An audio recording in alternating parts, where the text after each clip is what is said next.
মানিকগঞ্জের শিবালয় উপজেলার যুবক জুলহাস মোল্লা প্রমাণ করেছেন, ইচ্ছে আর পরিশ্রম থাকলে অসম্ভবও সম্ভব।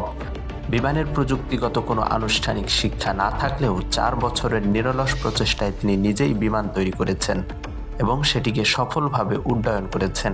তার এ সাফল্য দেখতে শিবালয়ের যমুনার চরে হাজারো মানুষ ভিড় করেন।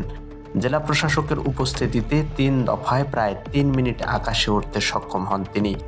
দৌলতপুর উপজেলার নদী ভাঙ্গন ভিটেমাটি হারানো জুলহাস বর্তমানে শিবালয়ের 60 ঘর তেওতায় বসবাস করেন।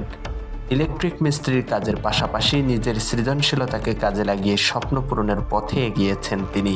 তার বিমান তৈরিতে 7 থেকে 8 লাখ টাকা খরচ হয়েছে, যেখানে 7 হর্স পাওয়ারের মোটর পাম্প ও নিজ হাতে তৈরি পাখা ব্যবহার করা হয়েছে।